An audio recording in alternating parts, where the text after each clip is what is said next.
Some people think that when Jesus said, if you want to be my disciple, you have to deny yourself, pick up your cross, and follow me. That when he said that, he was championing asceticism, a denial of any and all comforts and pleasures.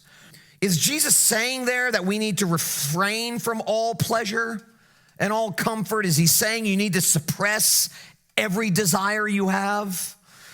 Is he saying that you shouldn't enjoy sports and dancing and good food and good laughs and good music and stuff like that? That's not what he means, thank God. So if that's not what he means, then what is he saying? This is what he's saying. He's saying that the self that needs to be denied is this notion that we can somehow sacrifice enough or do enough or deny ourselves enough to get God's favor, to get him to bless us. In other words, the self that needs to be denied is that part of us that thinks self-denial will get God closer to us. That's what he's talking about there.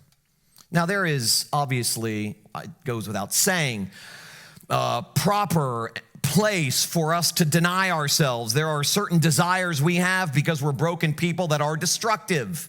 And if we don't deny ourselves those desires, then it will wreak havoc in our lives and the lives of people around us. So there is a self-denial that is helpful. But in no way is Jesus talking about the denial of all comforts and pleasures in this life.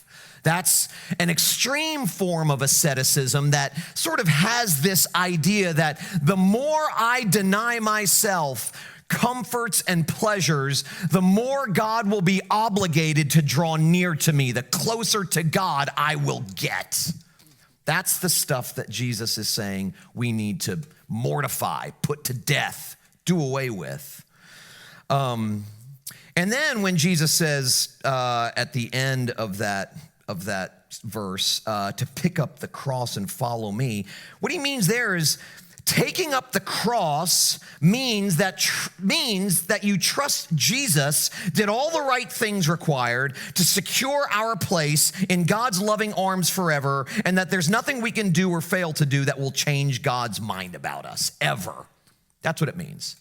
That's not what I grew up believing. Every time that verse was preached and I heard about this taking up the cross, I thought that what that meant was that I better intentionally make my life hard like Jesus's life was hard, and do the same things that Jesus did and sacrifice all the things that Jesus sacrificed, as if I could do that, as if any of us could do that. But when Jesus says take up the cross, he means take up my cross. In other words, I am going to do everything required to make you right with God forever. Trust that. It's John chapter 6 when Jesus' disciples said to him, Jesus, what must we be doing to be doing the will of God, to be doing the works of God?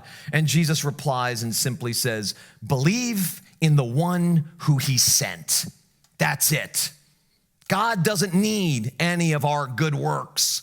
And none of our good works make God love us more. The flip side of that is also true, that none of our bad works make God love us less. Jesus secured our place in God's loving arms forever by what he did. And that's what it means to take up the cross, trusting in Christ's finished work for us, that when he said it is finished, he meant it. Done deal, in forever. So by all means, deny the self that is hell-bent on earning and take up the cross of Jesus' finished work for you, okay? So neither Jesus nor the writer to Ecclesiastes is saying that pleasure in itself is wrong. That would be a misinterpretation of what the writer to Ecclesiastes is saying here, and it would be a misinterpretation of what Jesus also said. I mean, think about it. There's so much to enjoy in this life. So much. Yes, this world is broken and fallen, and we are broken and fallen, and everyone in this world is broken and fallen. And yet, God's grace still shines through in so many of the pleasures that we enjoy in this life. I mean, think about it. There's just so much magic designed to delight us in this world: laughter, love, a sense of accomplishment, restful vacations, sexual pleasure, beautiful beaches, our children, our grandchildren, romantic relationships, good movies, good music, good food, good friendships, sunsets, sunrises. I mean, I could go on and on and on. God hardwired us to enjoy these things. He created pleasures for us to experience and enjoy. What the writer of Ecclesiastes is referring to is the futile and fruitless attempt to find ultimate meaning and satisfaction in those same pleasures. That's what he's talking about.